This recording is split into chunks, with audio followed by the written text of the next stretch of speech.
I was about to raise my glass for my son's birthday toast when my granddaughter suddenly appeared, eyes wide, fingers trembling as she pulled me aside.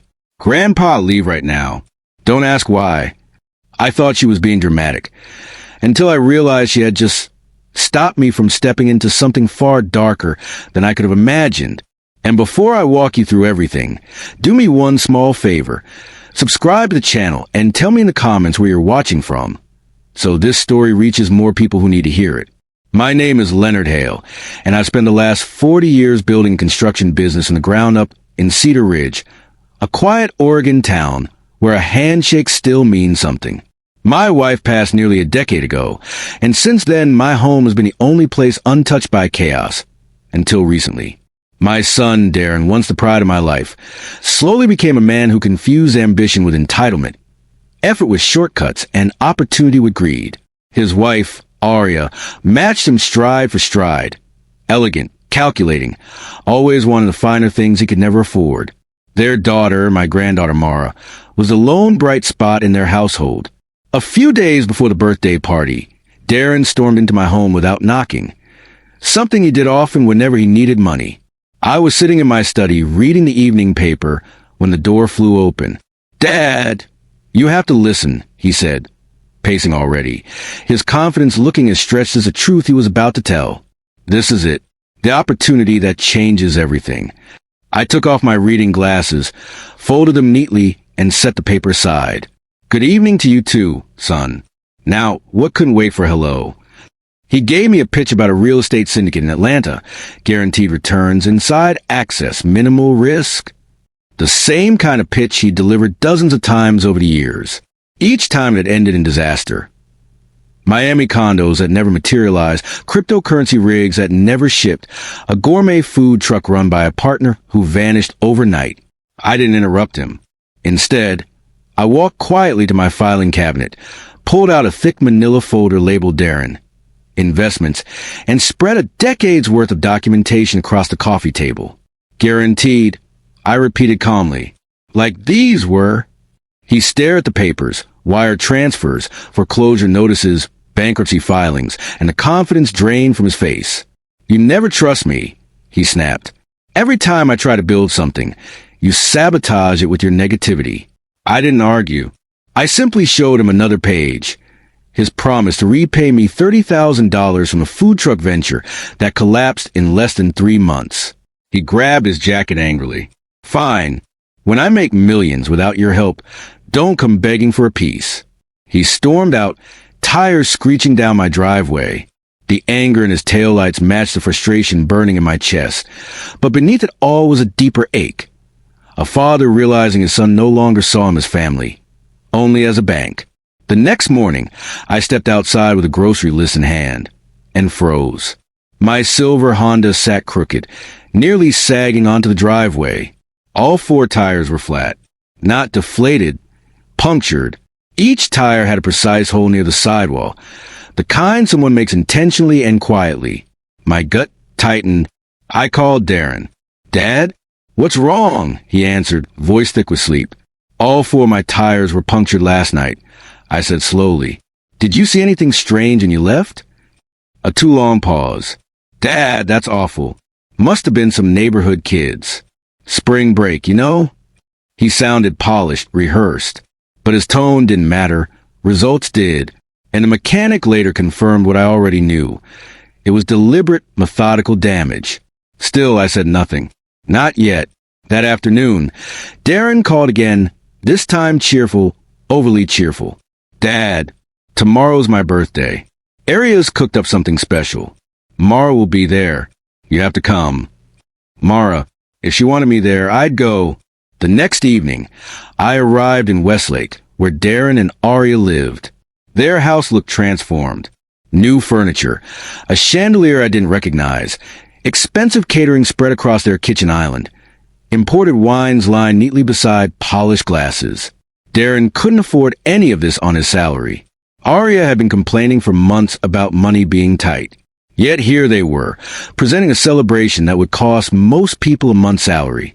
"Dad, you made it," Darren said, greeting me like a politician shaking hands at a rally. Arya approached with a glass of wine, her smile bright but brittle. Leonard, so glad you're here. This night is important. Important? Why did she emphasize that word like it held a hidden meaning? Throughout the evening, my glass never stayed empty. Arya hovered constantly, offering refills before I even realized my drink was low. Darren laughed loudly at every joke, but his eyes kept flicking toward the staircase, toward Arya, then toward me. Something was off, terribly off. And then, while I sat in Darren's new leather armchair, relaxing more than I should have, he approached. Dad, come upstairs. I want to show you the renovations. Before I could answer, Arya appeared at my other side. Yes, Leonard, you absolutely must see the new suite. We spared no expense. There was again, no expense spared. But with whose money? I stood slowly, but before Darren could guide me toward the stairs, Mara appeared. Her face was pale, her hands trembling. She grabbed my wrist so tightly I felt her nails through my sleeve. Grandpa, she whispered urgently, you need to leave. Right now. I frowned. Mara, please. Her eyes glistened. Don't ask questions. Just go. Arya's smile froze. Darren stepped closer. Mara, he said sharply, your grandfather isn't going anywhere. But she didn't let go. She held on to me like someone gripping the last rope between safety and catastrophe. And in that moment, I listened to her. I stood, thanked her for the evening, and walked toward the door. Darren tried to block my path, but I sidestepped him. Arya muttered something under her breath. Something cold, dangerous. I left their house and stepped into the night, heart pounding, wine buzzing in my veins. In the taxi, I called Mara. What she told me next changed everything I thought I knew about my son. She hadn't just saved me from a trap. She had saved me from a betrayal years in the making. The taxi hummed along the quiet streets of Cedar Ridge as Mara's voice shook through the phone. I had never heard her sound like that, not even when life threw its usual teenage storms at her. This wasn't worry. It wasn't stress. It was fear. Pure, sharp, instinctive fear. Grandpa, are you okay? She whispered.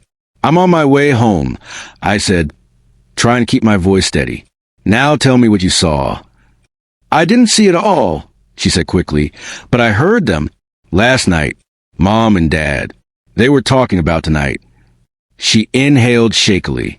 They weren't planning a birthday party for Dad. They were planning something for you. My grip tightened around the edge of the taxi seat. What exactly did they say? I heard Mom say they had to get you relaxed before taking you upstairs. She said the wine would help. A pause. She said you wouldn't question anything if you were tired enough. A cold shiver ran through me. And your father? I asked. Dad told Mom he printed the papers, she said. He said once you signed them, everything would be finally his. Mom reminded him to act natural, so you wouldn't suspect anything. They rehearsed what they'd say to get you upstairs. Rehearsed. They had rehearsed deceiving me. What kind of papers were these? Business papers, she whispered. Contracts. Something about transferring your company.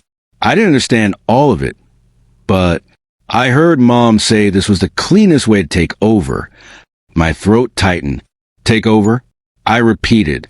Yes, Mara said softly. She said you wouldn't willingly hand them the company. So this was the only way. For a moment, the world outside the taxi blurred. I could hear the driver humming along to a radio station, completely unaware that my entire relationship with my son had just changed forever. There were lawyers upstairs, weren't there? I asked. Yes, she said immediately. 2 men. Mom said they were supposed to witness your signature. They're waiting in the guest room right now. Guest room renovations. The upstairs tour. The insistence that I go up there. Everything clicked into place like a nightmare puzzle. Mara, I said quietly, how much did you hear before tonight? Enough, she whispered. Enough to know that you were never supposed to walk out of our house without signing those papers. I closed my eyes, fighting a wave of disbelief and heartbreak. Darren, my son, the boy I taught how to tie his shoes, ride a bike, lay his first concrete, had become a man who saw me not as his father, but as an obstacle, a signature away from erasing me. You saved me, I said softly. You saved everything I built. I couldn't let them do that to you. You did the right thing, I said. But listen carefully. You must not tell them you know any of this. I won't, she promised. When Dad asked why you left, I told him I was worried about you driving at night. He bought it. They think I'm clueless. Good. Keep it that way. I love you, Mara. I love you too, Grandpa. I ended the call just as the taxi pulled up to my house. The porch light glowed warmly, but tonight it felt dimmer, somehow overshadowed by the darkness I had narrowly avoided. I stepped out, my mind spinning, when a familiar voice floated across the yard. Evening, Leonard. You're home late. It was Dorothy Henderson, sitting on her porch as she always did, wrapped in a knitted shawl, watching the neighborhood like a guardian. Evening, Dorothy. I said, trying to muster normalcy. Birthday gathering. She rocked gently, her eyes narrowing with concern. I've been meaning to talk to you. There's something I think you should know. My stomach tightened. What is it? She stood slowly, gripping the porch railing. Tuesday night, after I heard Ray's voices from your house, I saw Darren come back.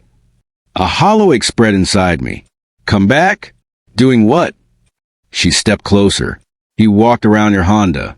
He had something in his hand, looked like a tool.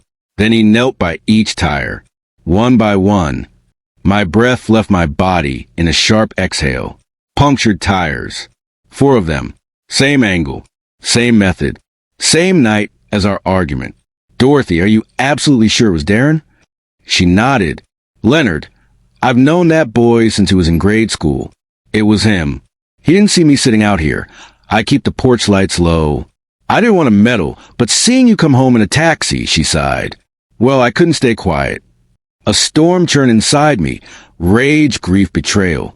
The son I raised, the son I worked myself half to death to support, had vandalized my property and plotted to steal everything I owned. Thank you for telling me, Dorothy, I said quietly. Please keep this between us. Of course, she said gently. But, Leonard, be careful. Something's wrong with that boy. This isn't frustration. This is intent. Intent. She was right. Inside my house, I locked the door and walked to my study. The familiar scent of old wood and paper usually comforted me, but tonight the room felt like a strategy chamber.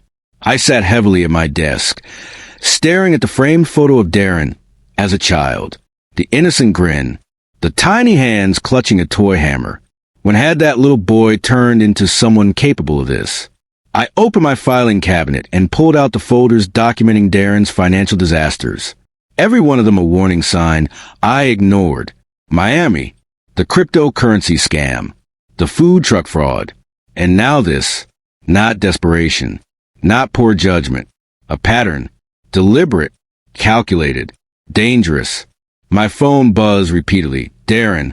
I let it ring. Another call, then another, then a message. Dad, let's talk. Dad, please. Call me. I almost laughed.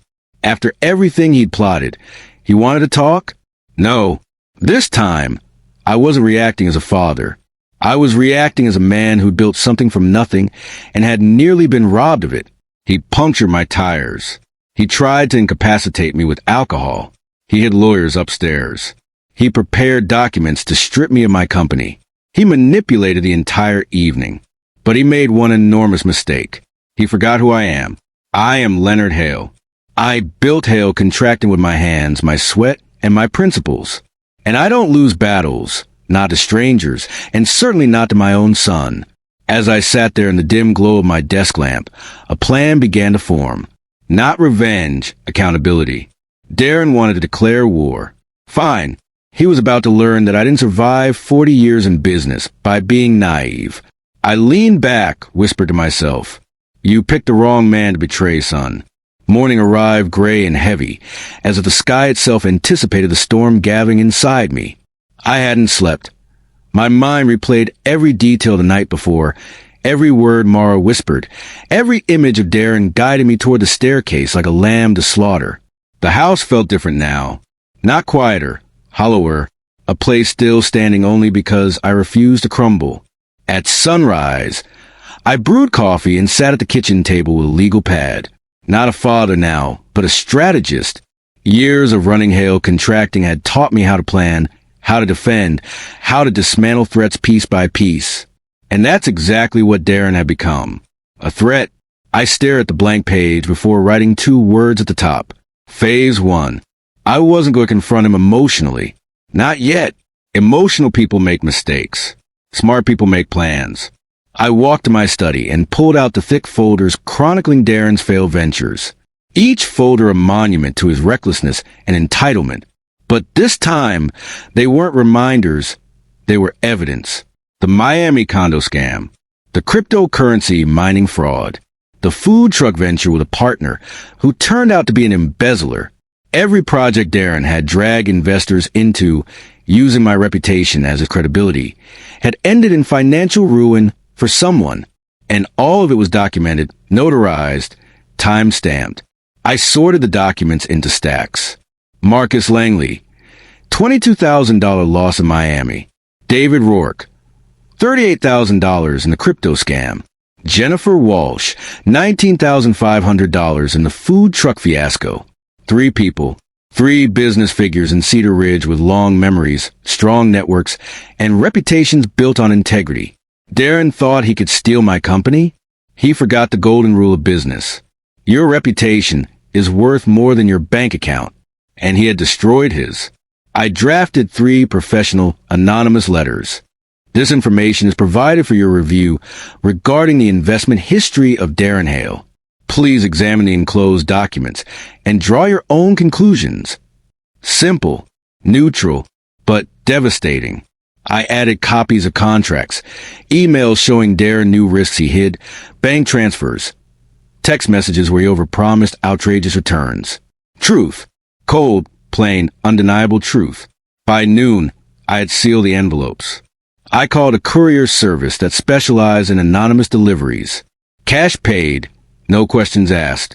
Within an hour, all 3 envelopes were on their way to 3 of the most connected people in Cedar Ridge.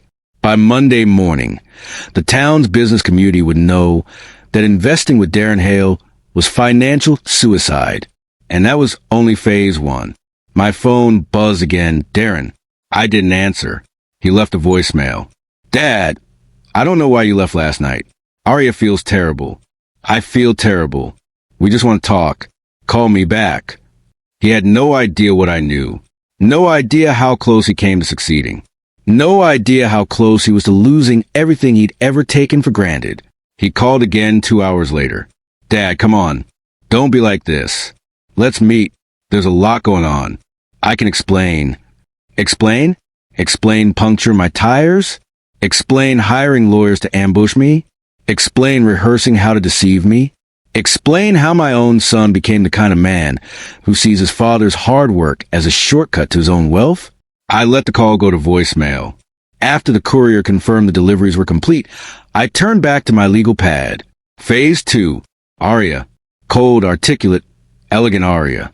The real architect behind the birthday trap. She worked as a senior account coordinator at Westlake Financial Advisory, a firm that prided itself on ethics and client trust. What they didn't know was that Aria had attempted to manipulate an elderly client, me, using alcohol and deception to secure a fraudulent transfer of assets. Her employers would care about that. In business, optics are everything. I gathered proof of the catered party, the kind of expensive spectacle Darren and Aria could not afford. Receipts I glimpsed on the counter weeks ago. The credit card statements Mara once mentioned when she complained they were drowning in debt. I drafted another anonymous letter. This information may indicate a breach of ethical standards by one of your senior employees, Aria Hale. Enclosed is evidence suggesting potential exploitation of an elderly family member for financial gain. I attached a summary of the orchestrated trap, without emotionally charged language, just facts, patterns, and financial inconsistencies. I sealed the letter and arranged another courier pickup. By the time the envelope left my driveway, phase 2 was in motion. The clock on the wall ticked steadily. Outside, birds chirped. Children rode bicycles down Maple Lane. Neighbors tended gardens. The world remained unchanged while mine shifted beneath my feet. By Tuesday, the consequences would begin. That evening, as I prepared dinner, my phone buzzed again. But this time it wasn't Darren. It was Mara. I answered immediately. "Sweetheart, you okay?" Her voice was hushed. "Mom and Dad have been arguing since last night. They keep asking why you left. They think you got suspicious." "Did they say anything about the papers?" "Yes," she whispered. "Dad said they wasted the whole setup. Mom said they need to try again, but Dad said you won't fall for it twice." A bitter laugh slid from my throat. "No," I said softly. "I won't." "I'm scared," Mara whispered. "I know, but you are safe, and you are not responsible for their choices." She exhaled shakily. "Grandpa, what are you going to do?" "Hold them accountable," I said. She hesitated. "Will they lose everything?" "They already lost the most important thing," I replied.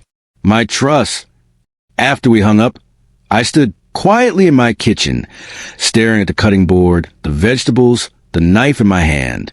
A simple dinner, yet it felt like the first calm moment all day. Calm before a storm. Because the next day, Tuesday, was when the storm arrived. At precisely 2:18 p.m., a car pulled into my driveway with angry urgency. Doors slammed. Footsteps thundered toward my porch. I knew exactly who it was before the first knock at my door. Darren and Arya, together, ready for a confrontation.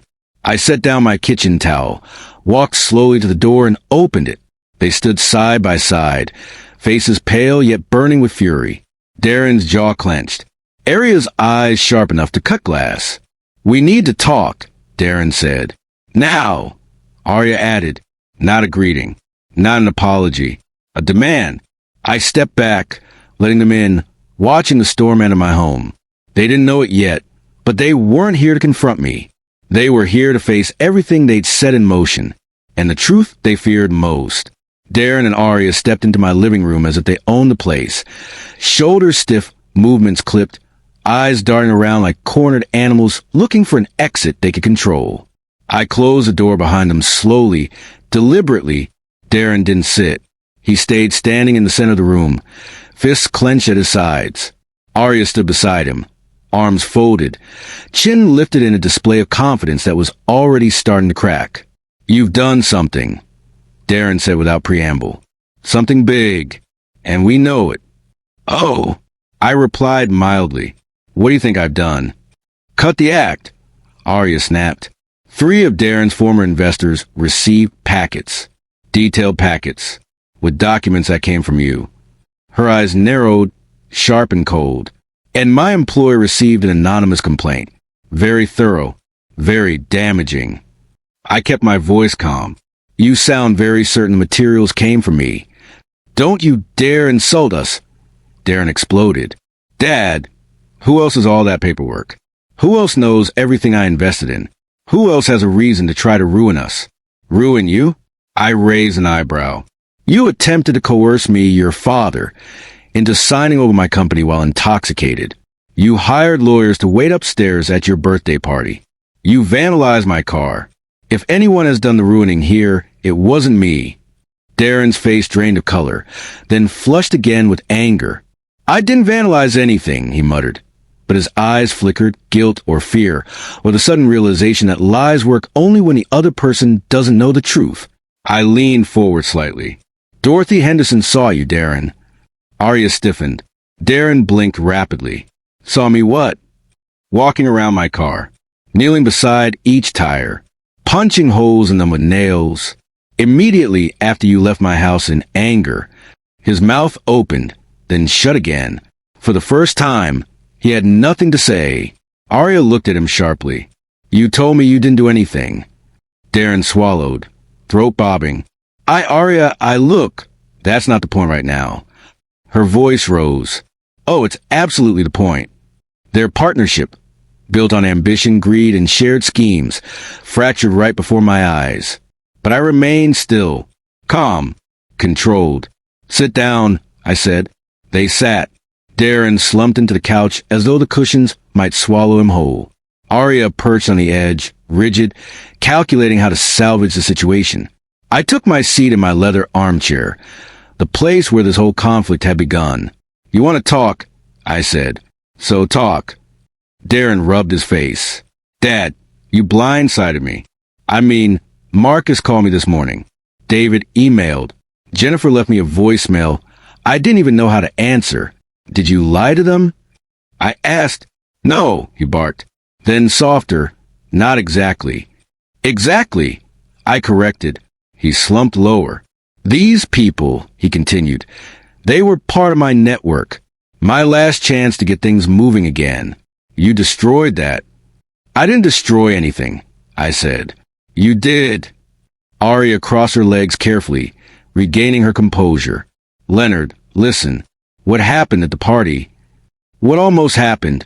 I corrected. She stiffened again. What almost happened, she continued tightly, was never meant to harm you. Darren just wanted a chance. A real chance. You have the resources. You could rebuild your company 10 times over. You don't need it anymore. And that entitles you to it? I asked calmly. Arya lifted her chin. We were trying to secure Darren's future. By stealing my life's work. By integrating it into a family succession plan. I stared at her. That is the most elegant phrase I've ever heard for premeditated financial exploitation. Her eyes flashed. Darren leaned forward, elbows on his knees, voice heavy with desperation. Dad, please, don't do this. You've already taken everything from me. I took nothing, I reminded him. I revealed truth, nothing more. My reputation was built on borrowed credibility. I cut in, borrowed from me, and you spent it recklessly until there was nothing left. Silence. Thick. Heavy. Arya shifted tactics. Leonard, think about Mara. I straightened. Mara, she's devastated. Arya claimed, she thinks you're angry with her. She thinks she ruined the party. That was the wrong card to play. My voice dropped low and final. Do not use Mara to manipulate me. A flicker of panic crossed her face. She realized too late that even she had boundaries she shouldn't cross. Fine, she said, leaning back with a cold exhale. Then consider this. If Darren loses his professional network permanently, what happens to all of us? To our stability? To our home? I looked directly at Darren. Your wife is asking me to fix consequences you created. He dropped his gaze. Arya tried again. We can make this right. Just withdraw whatever you sent. Call those investors. Tell them it was a misunderstanding. A misunderstanding, I repeated. Yes. And the ethics complaint? Withdraw it. I stood slowly, the weight of 40 years of work settling behind me like a shadow. No. Darren's head snapped up. What do you mean, no? I mean no, I repeated. I won't undo anything. Arya rose too, indignation flooding her expression. Leonard, you are destroying us. No, I said sharply. I am done protecting you. There is a difference. Darren stood, voice cracking with mixture of rage and fear. Dad, I'm your son, and I was your father. I replied quietly, until you decided my worth was measured only by what you could take from me. The room went still. Arya's eyes narrowed. So that's it? You want revenge? I stared at her. No, I said, I want accountability. Something neither of you has ever shown. A long, tense beat. Darren reached for Arya's hand. Come on, let's go. He doesn't care about helping us. He never did. But I stopped him with one sentence. You're wrong, Darren. I cared more than you ever understood. That's why I'm doing this. He hesitated, confused. What are you talking about? I looked at him steadily. If I didn't care, I would have handed everything over easily. People only fight to protect things that matter. They froze. Not because the words comforted them, but because they finally realized they hadn't beaten me. Not last night. Not today. Not ever. They left without another word, slamming the door behind them. Tires screeched as they pulled out of my driveway. Silence settled again. A silence that didn't hurt anymore. Instead, it felt like the beginning of something new, something stronger, something honest. I sat back down and folded my hands. Phase 1, complete. Phase 2, in motion. Phase 3? That would begin tomorrow. And that one would make everything else look small. The house felt strangely calm after Darren and Arya stormed out, as if the walls themselves were relieved the two tornadoes had finally passed. I sat in my leather armchair, staring at the quiet street outside my window. Night thickened around Cedar Ridge. Porch lights flickered to life across the neighborhood, and the comforting hum of suburban routine settled into place. But inside me, something had shifted. The betrayal was no longer raw. It had crystallized into sharp understanding. And clarity is a powerful thing. For the next hour, I moved through the house gathering files, opening drawers, sorting through folders filled with decades of business reports, tax documents, contracts, every piece of my life's work. Darren and Arya hadn't just tried to steal money from me. They had tried to erase me, replace me, rewrite my legacy using forged signatures and cheap wine. But they'd forgotten one thing. I built my company with my own hands. I knew how to defend it the same way. My phone buzzed. A text from Mara. "Are you okay, Grandpa?" I heard them leave. "I'm sorry. I'm so sorry." I exhaled slowly. Even in the chaos, she thought of me first. I typed back, "I'm all right, sweetheart. We'll talk soon. Just keep your distance from their arguments tonight." Her reply came instantly. "I will. Please be careful." Mara was the only reason any of this still hurt. Not because she betrayed me, she hadn't, but because she was caught in the crossfire of two parents whose desperation had stripped away their humanity. I returned to my desk and resumed sorting documents. There was one final phase left, one final step. Not destruction, not retaliation. Structure, consequences with purpose, justice. I opened a drawer and removed a smaller folder labeled Hale and Sons Construction, ownership, the corporation I built, the retirement I earned, the legacy Darren tried to hijack. Inside were the original ownership papers, board structure, and amendments filed over the years. Darren believed I kept everything digital now. He forgot I grew up in the age of paper. Hard copies. Signatures that didn't disappear with a corrupted file. I examined a succession plan I'd drafted 5 years ago. Originally, Darren was meant to inherit controlling shares gradually. It had been a hopeful arrangement, a gesture of trust for a man I believed would eventually grow into someone responsible. But life had shown me who he really was. Now, that succession plan would be rewritten, not out of revenge, out of necessity. Darren had proven he wasn't capable of leadership, loyalty, or even basic decency. Arya had shown herself to be dangerously manipulative. Together, they were a liability capable of destroying everything I'd built. But Mara, she was different. She had integrity, courage, heart. Even as a young woman, she possessed qualities Darren had never developed. I drafted a new agreement. Full ownership remains mine until death. Shares transferred to Mara Hale immediately upon my passing. Darren Hale and Arya Hale are removed from all succession rights. No contest clause added. If they attempted to fight in court, they'd lose everything, including legal fees. The clause was airtight. My hand didn't shake once as I signed. I wasn't being vindictive. I was being wise. At 8:17 p.m., while I was still reviewing documents, my phone rang. Not a text. A call. Mara again. "Grandpa." Her voice was trembling. "I'm okay," I said immediately. "Are you safe?" "Yes, but they're fighting. Loud. Mom's screaming about her job. Dad's yelling about you ruining his life. They're saying horrible things." "Are they hurting you?" "No," she whispered. "But I don't want to be here." My chest tightened. "Do you need me to come get you?" A shaky breath. "I don't know. If they see me leave." I heard something crash in the background. Glass. A door slamming. Arya shouting Darren's name. "Mara," I said firmly, "go to your room. Lock the door. Tell me when you're inside."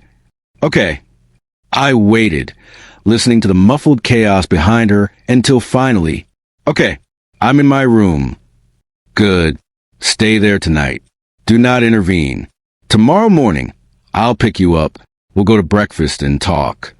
"Grandpa," her voice cracked. "Why are they like this?" Because greed is a blinding force, I thought. Because desperation turns people into monsters.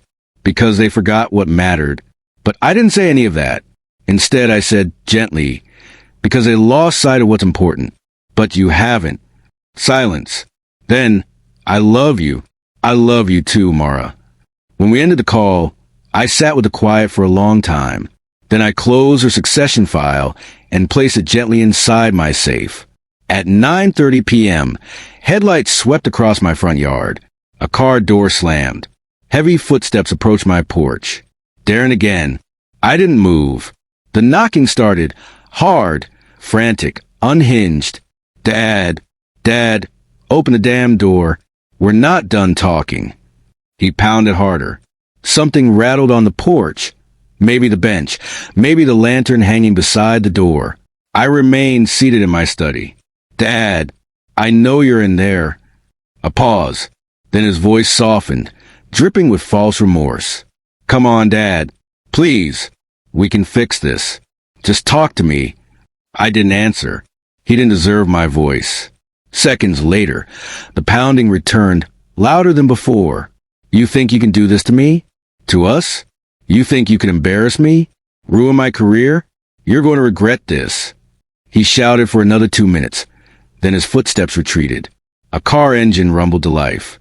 Tires screeched. Silence. I waited 15 minutes before I finally stood and walked to the window.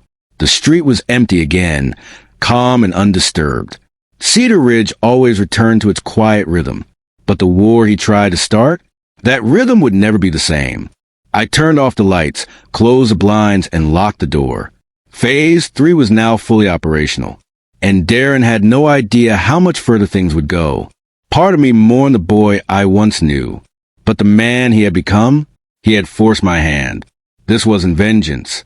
It was protection. Protection of my business, my home, my sanity, and most importantly, my granddaughter. Tomorrow, everything would begin unfolding publicly. Tomorrow, the consequences would become unavoidable. Tomorrow, Darren would learn the most painful truth of all. I wasn't the one who destroyed his life. He had done that himself. The next morning, sunlight crept across Cedar Ridge with deceptive softness, as though nothing in the world had shifted overnight. Birds chirped from the oak outside my window. A jogger passed down Westlake Drive. Sprinklers hissed quietly across the mayor's lawn 2 houses down. Everything looked normal, but inside me, something was bracing, coiled ready. Today the consequences would land. For Darren, for Arya, for every deception they crafted. I showered, shaved, dressed in a clean button-down shirt, and brewed my morning coffee with the same steady hands I used the day I opened my business 40 years earlier. Experience had taught me that calm wasn't the absence of conflict. It was the mastery of it. At 8:15 a.m., I grabbed my keys and headed for the door. I had to pick up Mara, and I wouldn't be late. As I stepped outside, I noticed a figure standing at the edge of my driveway. Dorothy Henderson, wrap draped loosely around her shoulders, sipping tea from a lavender mug. Her presence was steady, anchoring. "Morning, Dorothy," I greeted. She nodded, her eyes carrying that sharp perceptiveness she never lost. "Looks like you had a long night, Leonard." "Long month," I corrected. She gave a sympathetic hum. "Saw Darren speed out of here last night, driving like the devil was chasing him."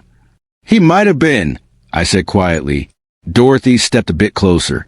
"If you need a witness for anything at all, you know where I am." I met her eyes. "I know, and thank you." She waved her free hand. "Those two dug their own grave, Leonard. You're just keeping them from dragging you down with them." She wasn't wrong.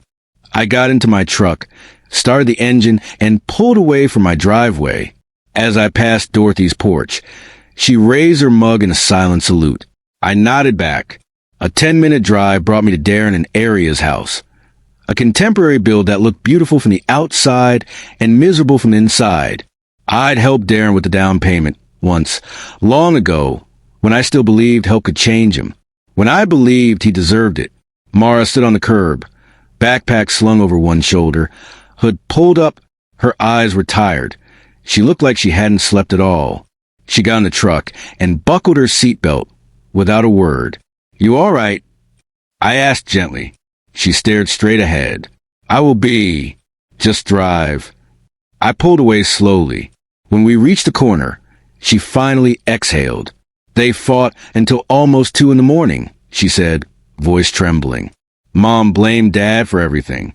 Dad blamed you. They blamed each other for the job issues, the money, the business, the failed investments, everything.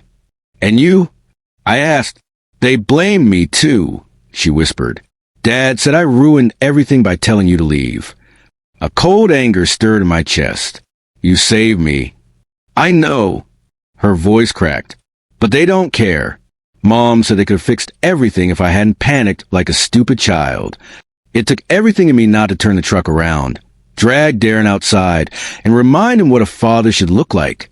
But Mara needed something else, my calm, not my fury. You did the right thing. I said firmly, you did the brave thing. And what they planned was unforgivable. They aren't angry at you because you did something wrong. They're angry because you stopped them. She wiped her eyes on her sleeve. I hate them for that. I rested a hand on her shoulder. You don't have to hate them. Just see them clearly. We drove to Westlake Diner and slid into our usual booth. Mara ordered pancakes. I ordered black coffee and eggs. When the waitress left, Mara leaned forward. Grandpa, what happens now? I folded my hands. Now, the truth takes care of the rest. She frowned. What do you mean? I didn't answer right away. Instead, I checked my watch. 9:04 a.m. 3 minutes. Right on schedule. At exactly 9:07 a.m., the first message came through. My phone buzzing against the table. A text from Marcus Thompson. Leonard, we need to speak immediately. Urgent. 30 seconds later, another vibration. David Rodriguez. I cannot believe what your son has been doing behind your back. Call me as soon as possible. 10 seconds later. Jennifer Walsh. Thank you for the documentation. This explains everything. A meeting with other investors is already scheduled. Mara watched the screen light up repeatedly, confusion deepening on her face. Is that about Dad? She asked softly. It is. Are they angry? Not me, I said. Not this time. As if on cue, another call came in, a number from Portland. Pinnacle Financial, I suspected. I silenced it. Mara swallowed. So, it's really happening. Everything you warned them about. Yes. And Dad, he's going to lose his job, isn't he? He's going to lose everything he tried to cheat his way into. I corrected. She looked down at her pancakes. I knew they were bad, Grandpa. I just didn't know they were monsters. They weren't always, I said quietly. People don't wake up evil. They drift into it one selfish choice at a time. Mara nodded slowly, as if she understood something much bigger than the moment. After breakfast, I drove her to the campus library, her safe space, where she could be away from the chaos. As she closed the door, she hesitated. Grandpa promised me something. Anything. If they come after you again, don't let them pull you down with them. I touched her cheek gently. Sweetheart, I didn't let them pull me down yesterday. I won't today. Or ever. She managed a thin smile. I love you. And I love you. She walked toward the building slowly, shoulders hunched beneath her hoodie, carrying too much for someone her age. When she disappeared to the doors, I finally let the exhaustion wash over me. Then I drove home. At 11:20 a.m., the fallout detonated. 3 voicemails from furious investors. 2 from corporate offices demanding Darren explain fraudulent behaviors tied to past investments. 1 from a legal office beginning an inquiry about areas potential breach of financial trust. And then, at 11:42 a.m., my phone rang. Darren. I let it ring. Then it rang again. Then again. Finally, I answered. What have you done? He screamed before I could speak. I told the truth, I replied calmly. Nothing more. You destroyed my entire life. No, I corrected. You destroyed your life. I simply stopped you from destroying mine. You're going to fix this, he demanded. You're going to call those people and tell them. I'm not calling anyone. You're my father. At this point, that title means more to you than it does to me. He sputtered, rage consuming him. You think you can cut me out? You think you can replace me? You think Mara will save you when she realizes? I cut him off sharply. Mara already knows who you are. Silence. Then his voice dropped to a dark, venomous growl. You're going to regret this, old man. No, Darren. You are. I ended the call. The sound of the disconnection was the cleanest, most satisfying sound I'd heard in years. Justice wasn't loud. It wasn't dramatic.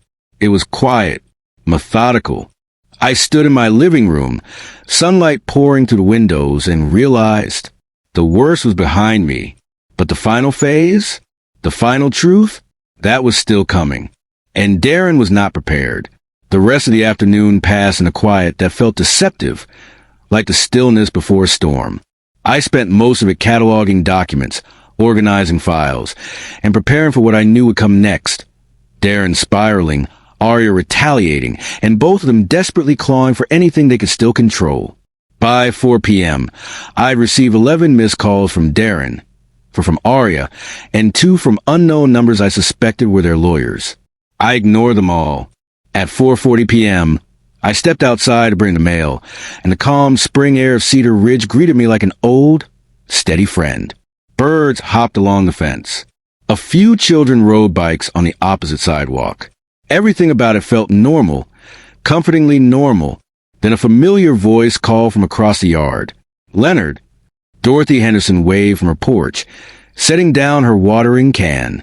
You might want to come over for a minute, she said, lowering her voice. I think you'll want to hear this. Curious, I crossed the lawn toward her. Dorothy had her phone in hand. The screen lit up with a text message. When I reached her steps, she tilted the phone toward me. I just got this from my niece, she said. She works at Westlake Financial downtown. Thought you should see it. The message read, Isn't this your neighbor's son? Word at the office is he's under internal review for investment misconduct. Several clients pulled out this morning. She scrolled. Another message followed. His wife is in trouble too. HR investigating her for conflict of interest violations. Management says someone sent serious documentation. Big mess. Dorothy raised her eyebrows. Looks like everything came to a head at once. I exhaled slowly. Truth has a way of making its own schedule. Dorothy leaned closer, lowering her voice. You should prepare yourself. When people who rely on lies lose their grip, they lash out. Darren won't go quietly. I know, I said, and I'm ready. She studied me for a moment, then nodded. Good. Just remember, you're not alone in this. I thanked her, then returned to my house. Inside, the weight of the day settled into my bones. The years of sacrifice, the trust Darren had never valued, the attempts to manipulate everything I'd built, all of it echoing in the walls. The one bright spot, Mara. Every time I thought of her, my resolve sharpened.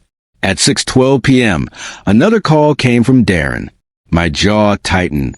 I silenced the phone, but then it buzzed again 1 second later. A text appeared. You owe me. Answer the damn phone. That word, oh, hit harder than profanity. After everything I'd given him, after every rescue, after every dollar spent trying to help him succeed, he still believed I was indebted to him. At 6:15 p.m., I finally answered. His voice blasted through the speaker. You think this is funny? You think this is some kind of game? No game, I said. Just consequences. They fired me, Dad. Fired me. Effective immediately. I sat down in my chair. I'm not surprised. And Arya, HR suspended her. They're going through her client accounts, asking questions, digging into everything. She might lose her job. Do you have any idea what you've done? I didn't do it. I said calmly. You did. You sent those packets. I sent facts. You're destroying us. You destroyed yourselves. There was a long, ragged breath on the other end. Then, quieter but more venomous. You're an old fool. Do you know that? You always thought you were some moral hero. But you're petty, bitter. You're punishing us because you couldn't handle being challenged. I'm punishing no one, I said. I simply stopped protecting you from the truth. He scoffed. You think Mara's going to stick by you after this? You think she'll choose you over her parents? Yes, I said without hesitation. Because she already did. That silenced him. For several heavy seconds, nothing but breathing filled the line. Then, something broke in his voice. Dad, I needed that money. I needed that chance. You needed responsibility, I said. You needed character. You needed humility. And you chose none of them. His voice cracked. You don't understand how hard it's been. How much pressure. I understand perfectly. I interrupted. Pressure doesn't excuse plotting theft at a birthday party. It doesn't excuse destroying my tires. It doesn't excuse using alcohol and false documents to deceive an old man you thought was weak. I wasn't going to hurt you, he muttered. Yes, I said. You were. He inhaled sharply as if he'd been punched. I continued, slow, even unshakable. That was the night you lost me, Darren. Not today. Not when they fired you. Not when Aria's investigation started. The moment you stood over me with a drink in one hand and a pen in the other, planning to steal my life while smiling for your friends. That's when you lost your father. Silence. No yelling. No excuses. Just a void where his defense should have been. Finally, he whispered, So that's it? You're done with me? No, I said. You ended it. I'm simply acknowledging the truth. Then I hung up. I didn't wait for his response. I didn't need one. I set my phone on the table and let the quiet stretch across the room like a final curtain falling on a long, tragic play. As if on cue, not a minute later, it buzzed again, this time a call from Mara. I answered instantly. Grandpa. Her voice was soft, concerned, carrying the instinct of someone who sensed attention even from miles away. I'm here, I said. Dad and Mom just left the house in a hurry. They were yelling the whole way to the car. They said something about you ruining everything. She hesitated. Did something happen? Yes, I admitted. The truth finally caught up. A long silence. Then quietly, good. Her voice didn't hold cruelty, just relief, exhaustion, honesty. What happens now? She asked. Now, I said, we rebuild your future, so you never repeat their mistakes. And we protect what needs protecting. Another pause. Grandpa, am I part of that future? You're the center of it. I heard her let out a breath she'd been holding for days. I'm coming by tomorrow, she said. I want to help with whatever you're planning. You already helped, I replied. More than you'll ever know. After ending the call, I stood by my window watching dusk settle over Cedar Ridge. Streetlights flickered on, one after another, a soft, orderly glow marking the quiet end of a chaotic day. Darren wasn't finished reacting. Aria wasn't done panicking. Their world was collapsing, so they would thrash, grasp, blame, and reach for anything to hold on to. But tomorrow was when the true, irreversible consequence would take effect. Tomorrow, Darren would learn the final truth he had never expected. I wasn't just taking away his schemes. I was taking away his inheritance. The name Hale and Sons would no longer include a son, only a granddaughter, only Mara, and nothing Darren could scream, threaten, or beg for would ever change that again. The next morning began with an eerie stillness, the kind that settles in the air right before reality cracks open. My house in Cedar Ridge felt colder than usual, as though it already knew what was coming. I made coffee, but even the scent seemed quieter, drifting to the kitchen like a whisper rather than a comfort. Today was the day everything would settle. Quietly, finally, permanently. By 9 a.m., I had already finalized the last stack of paperwork. The new succession documents. The revised business structure.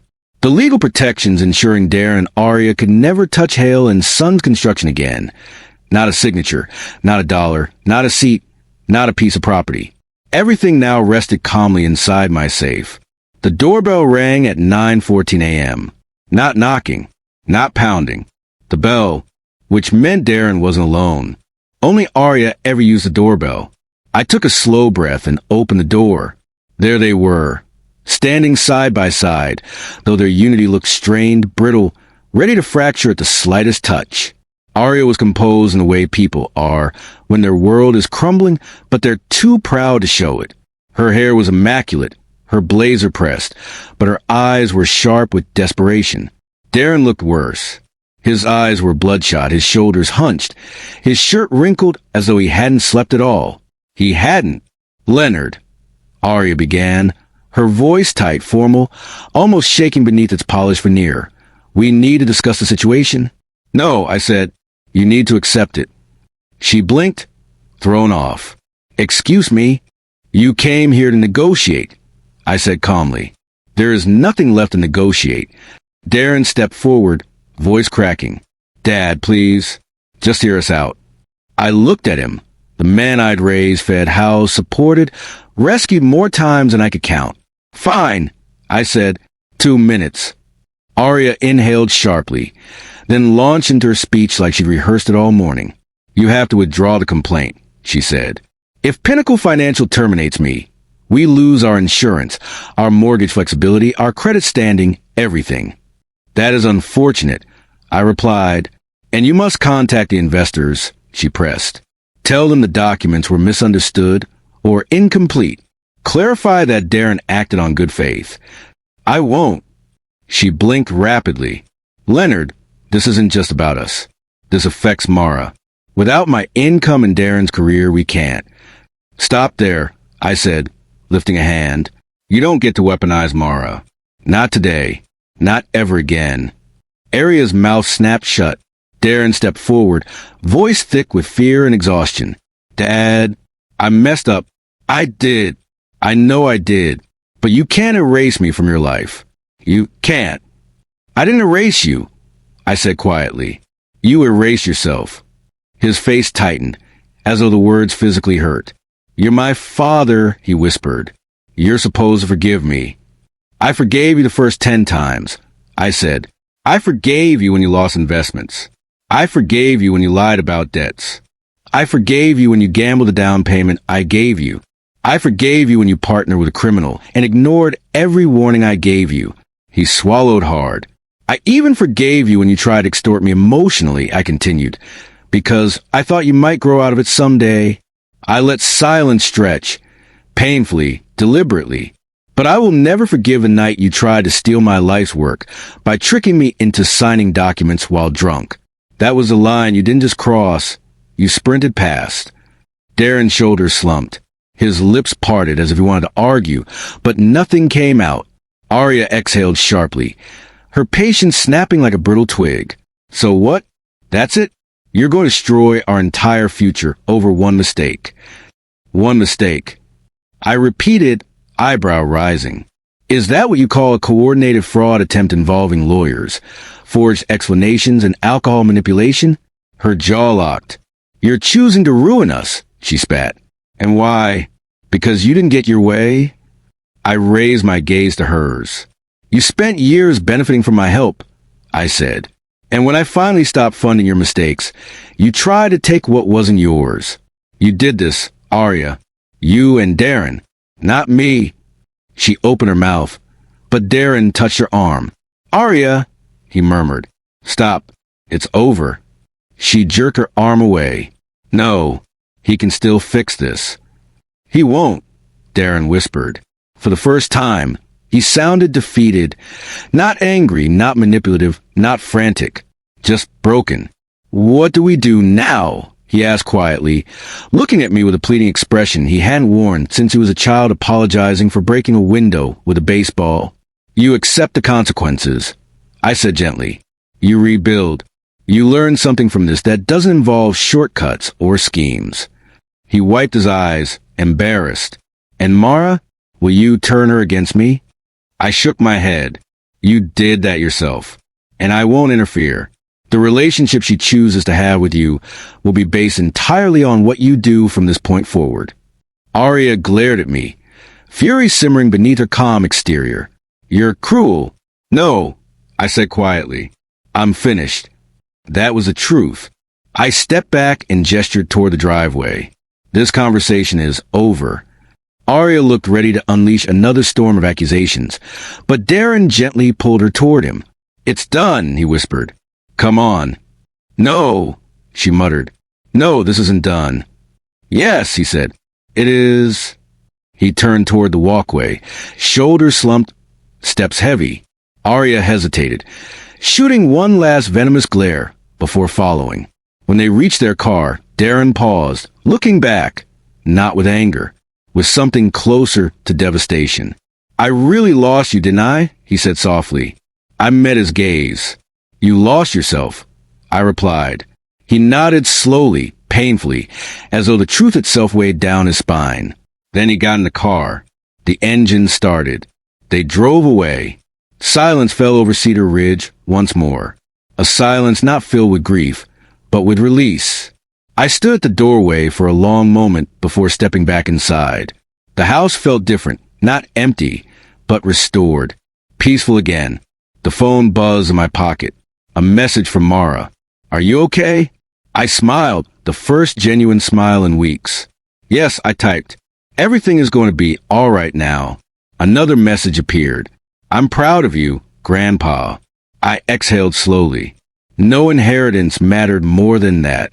No business stake carried more weight. No legacy meant more. Mara would carry the Hale name forward. Not through greed, not through schemes, but through strength, integrity, and compassion.